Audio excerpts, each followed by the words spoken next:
What you are about to hear is a story of survival. It is a journey through the darkest corners of a relationship and the incredible strength it takes to find the light again. Viewer discretion is advised. This is Elena's story. They say you should feel it coming, that there's some primal instinct that screams at you before your life turns into a prison. But for me, there was no alarm. There was no red flag. There was only Mark. He had this smile that could light up a whole room, and eyes that promised I would never have to be alone again. If I had known then that those same eyes would turn cold as ice while he wrapped his hand around my throat, would I have run? Or would I have stayed, just like I did, hoping the man I loved was still hidden somewhere deep inside? My name is Elena. I'm 25 years old. 2 years ago, I was invincible. I was a young graphic designer landing my first big contracts, and I felt like the world was mine. And then came Mark. We met at this tiny coffee shop. He accidentally spilled some of his latte on my sketchbook. He was so charming, so genuinely apologetic. Before I knew it, we had spent 4 hours talking about everything. Mark was everything I thought I needed. He was successful, self-confident, and he looked at me like I was the only girl in the world. In those first few months, he showered me with love. Flowers every morning, constant texts, long dinners. I thought he was just incredibly into me. I didn't realize he was building a file. He was cataloging my weaknesses so he could use them against me later. It started small, subtle. The first time he asked me not to go out with my sister, it sounded almost sweet. "I've missed you all week, Elle. Can't we just stay in? Just the two of us?" It felt flattering.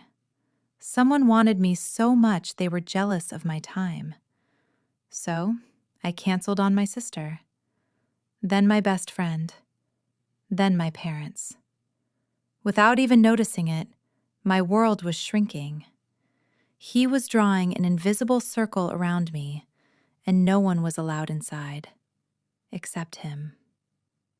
When we moved in together, the admiration turned into criticism. It was never a screaming match, not at first. It was just a look of disappointment when I put on my makeup. "Who are you getting all dolled up for, Elena? Is my attention not enough for you anymore?" I started changing. I wore less makeup. I wore baggier clothes. I did everything to avoid that cold, dead look in his eyes. But the guy from the coffee shop, he never existed. He was a mask. And that mask started to crack on a rainy Tuesday night. I was 10 minutes late getting home from work. Only 10 minutes. When I put the key in the lock, the silence in the apartment felt different. Heavier. Mark was sitting in the dark. He didn't look up. He just said, "Where were you really, Elena?" In that moment, I felt it. A cold shiver down my spine. The realization that the golden cage I lived in didn't have a door. 10 minutes. In a normal life, 10 minutes is just the time it takes to grab a coffee. In my life with Mark, 10 minutes was a death sentence. "I had to stay late to finish a presentation, Mark. You know that." My voice was trembling, even though I tried to hide it. I set my keys on the table. The sound of metal hitting wood rang through the silence, like a gunshot. Mark stood up slowly. He didn't greet me. He just stared out the window. "The presentation," he repeated softly. "Or was it that new art director? The guy who called you brilliant last week?" That was his specialty. He remembered every detail. Every innocent comment was turned into evidence, in a trial where I was already found guilty. "Mark, don't be ridiculous," I said. It was the last time I ever used that tone with him. Suddenly, he was right in front of me. I could smell his cologne. It used to be a scent I loved, but now it smelled like danger.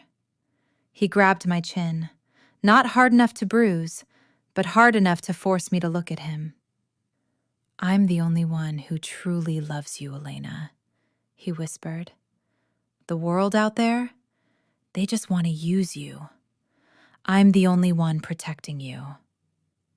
That night, the first blow didn't fall. That night, the first break happened. He started screaming. He used my deepest insecurities like knives, cutting me open until I was sobbing on the kitchen floor. And then, he did it. He dropped to his knees beside me. He wrapped his arms around me and started crying. "I'm so sorry, Elle. I'm just so scared of losing you. I love you too much. That's my problem." Do you see what he did? He made his aggression my responsibility. If I was just on time, if I didn't make him jalours, then he would stay calm. I was 25, in love, and completely lost.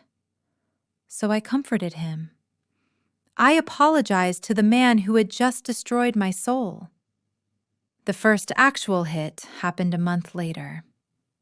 I had secretly called my mom in the bathroom, with the shower running so he wouldn't hear. But I forgot to clear my call history. When I walked out, he was standing there with my phone. His face was red, his breathing was heavy. "Why are you lying to me, Elena? Why are you calling people behind my back?" "It's just my mother, Mark," I snapped. It happened so fast. His hand flew out, a hard, dry slap across my face. The room spun. The taste of blood filled my mouth. The silence that followed was deafening. I looked at him, my hand against my burning face. I expected regret, but Mark just looked at me with eyes colder than a grave. "Look what you made me do," he said. "Why did you have to make me so angry?" That night, I slept on the very edge of the bed. I didn't cry. I was too numb. I thought about the girl from the coffee shop. She felt like a stranger, a girl from a different life that I was never going to see again. My life became a choreography of lies. You learn quickly how to move, how to look, and most importantly, how to hide your own voice. When people asked how I was doing, I had my answer ready before they even finished the sentence. "Work is great. Mark and I are so happy. We're thinking about our next big step." But the next step wasn't a bigger house. The next step was total control. Mark decided that my job was too much stress for me. "You've been so edgy lately, Elle. Maybe you should take a break. I make enough for both of us." What he was really saying was, "I want your bank account empty. I want you home all day, so I know exactly where you are." I gave in. Not because I wanted to quit, but because I was too exhausted to fight. Fighting meant bruises. That foundation couldn't hide anymore. And then came that afternoon at the supermarket. I was walking through the aisles, head down, my scarf pulled high despite the heat. I was checking off the list in my head. His favorite wine, his specific coffee. If I forgot even one thing, the evening would turn into a minefield. "Elena, is that you?" I froze. That voice. Sophie, my best friend from college, the woman who was supposed to be my maid of honor, before Mark slowly pushed her away. I turned around slowly. Sophie looked radiant, free. She stepped in for a hug, but I instinctively flinched. My shoulder was still tender from the night before. "Oh my God, Elle, what happened?" Sophie stared at my face. I had sunglasses on, but the edge of a yellow bruise was peeking out near my temple. I walked into a kitchen cabinet, I said. The words came out like a rehearsed play. "You know me, Soph. Still a klutz." Sophie wasn't stupid. She grabbed my hand, and I could feel her palm trembling. "Elena, you're ghost pale.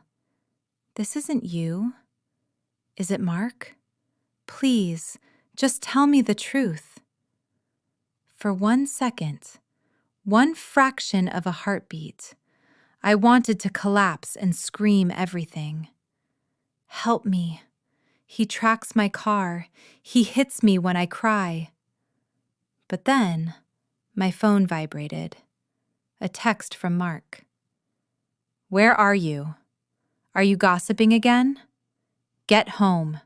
Now." It was like a cold wind blowing through the aisle. He was watching. "I have to go, Sophie. Mark's waiting." "Everything's fine. Really." I pulled my hand away and walked off. I felt her eyes burning into my back. I knew she knew I was lying. And that was the worst part. The shame was now heavier than the fear. When I got home, Mark was standing by the door. "Who did you run into, Elena?" My heart skipped a beat. "Nobody, Mark. Why?" He smiled, but his eyes stayed dead. He pulled out his phone and showed me a photo. A blurry shot, taken from a car across the street. Me and Sophie.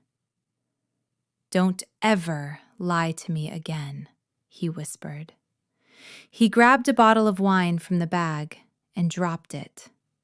It shattered into 1,000 pieces. The red liquid spread across the tiles like a pool of blood. "Clean it up," he said, "with your bare hands. Maybe then you'll learn that actions have consequences." As I knelt there, feeling the glass shards cut into my fingers, I knew. If I didn't get out of here, I wasn't leaving this house alive. There is a strange kind of clarity that washes over you when you realize you're going to die if you stay. It's not like the movies. It's the icy, trembling focus of a prey animal that finally spots a hole in the fence. After the night with the wine bottle, something inside me shifted. As I scrubbed the red stains out of the floor, I stopped crying. For good. I finally understood the rules of Mark's game. And I realized that if I willed over Levin, I had to learn to lie like my life depended on it. Because it did. I started planning my escape like an architect, piece by piece, inch by inch. Every time he gave me cash for groceries, I siphoned a little off. $2 here, 50 cents there. I hid the money in an old tampon box at the very back of the bathroom cabinet, the one place Mark would never look. It was a pathetic amount, maybe $60 after 3 weeks, but those $60 felt like pure gold.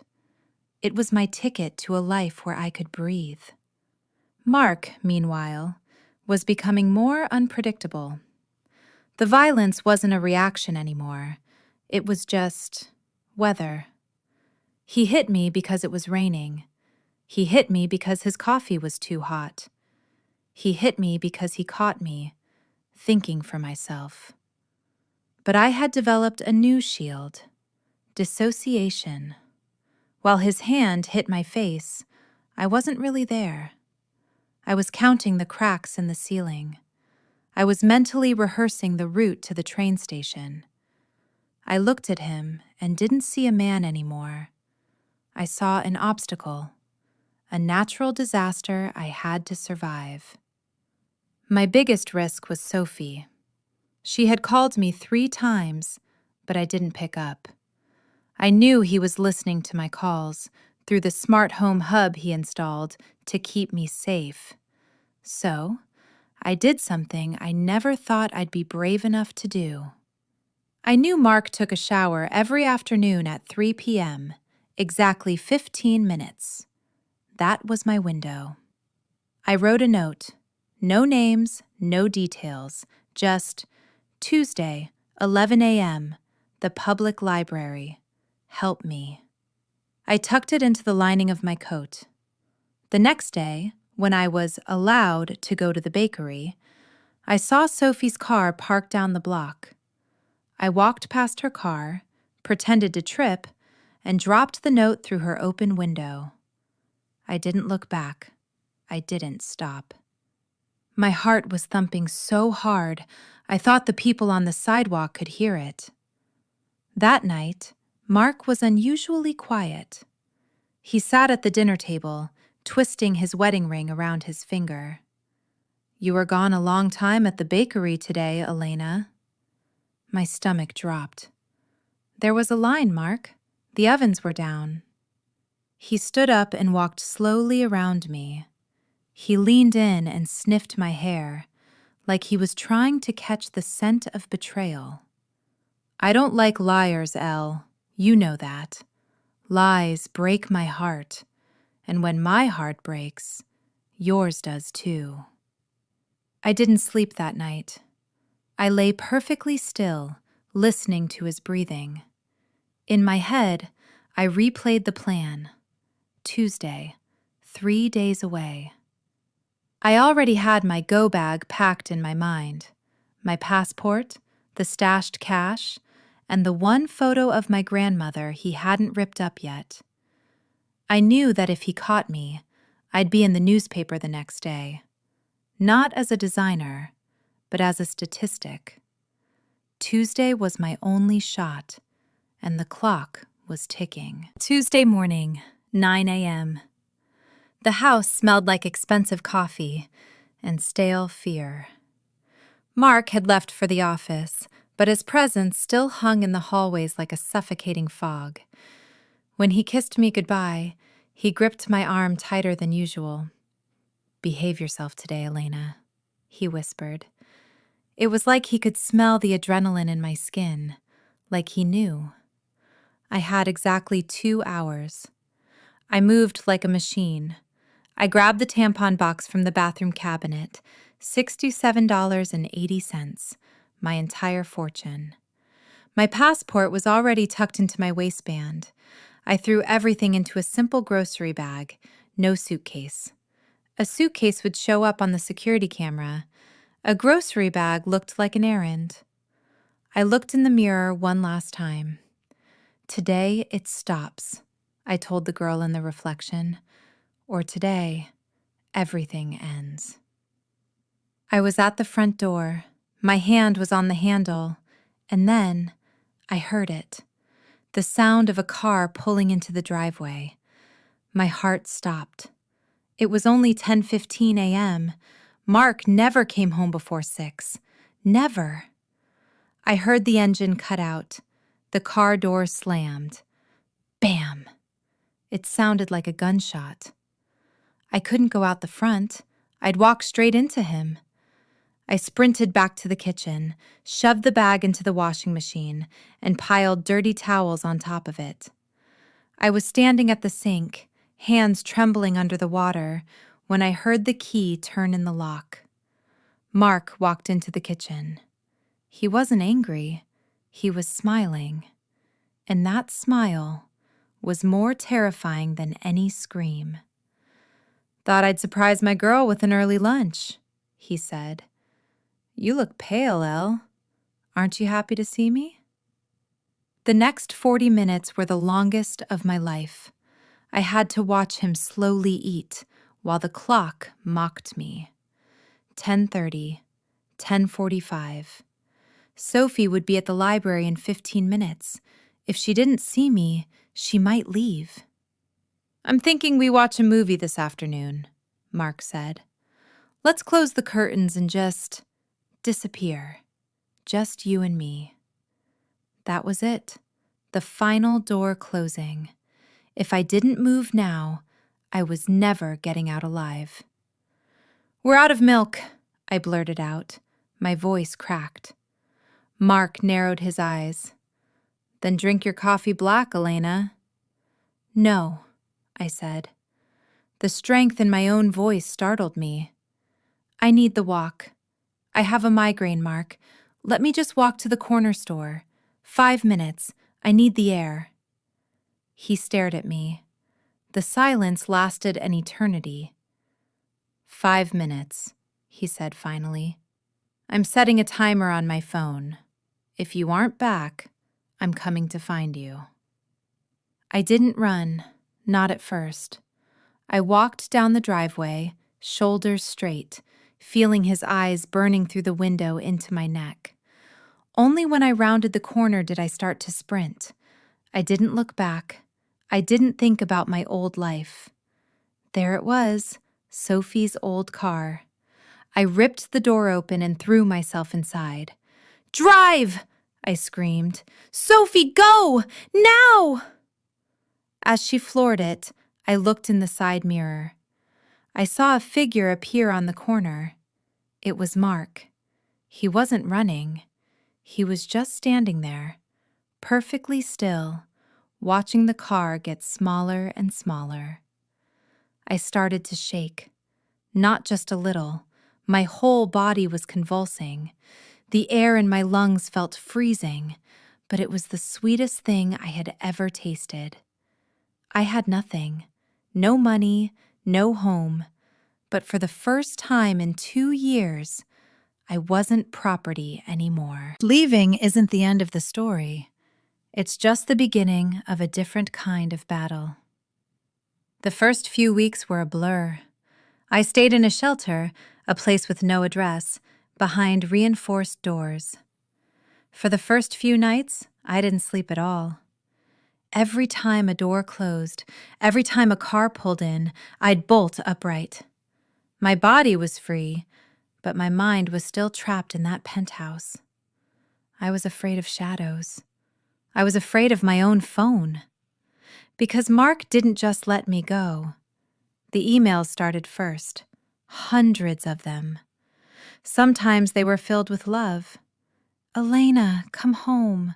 I can't breathe without you." Other times they were pure poison. "You're nothing without me.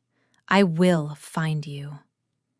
He tried to track me through my parents, through my old job. But this time, I wasn't alone. I had Sophie. I had counselors. And I had the law.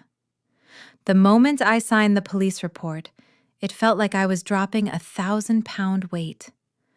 The bruises had faded, but the scars on my soul were now recorded in black and white.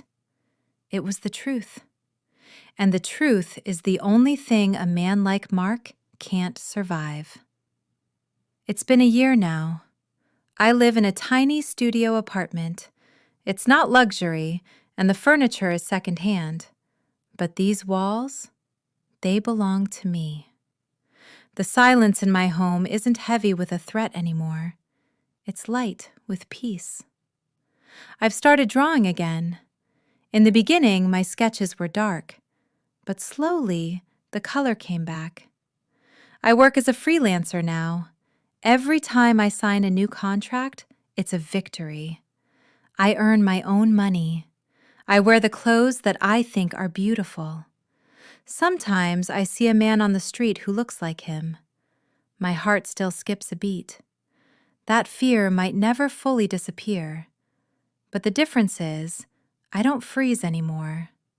I take a deep breath, I feel the ground beneath my feet, and I keep walking. If you're listening to this and you recognize yourself in my story, please listen to me. It is not your fault. It doesn't get better by trying harder. Love doesn't hurt. Love doesn't lock you in. Love doesn't strike. You are stronger than the voice in your head that says you can't make it. Taking that first step is the scariest thing you will ever do. But I promise you, the freedom on the other side is worth every tear. My name is Elena. I am 25 years old, and I am not a victim anymore. I am a survivor. If you want to hear more survival stories like this, please subscribe.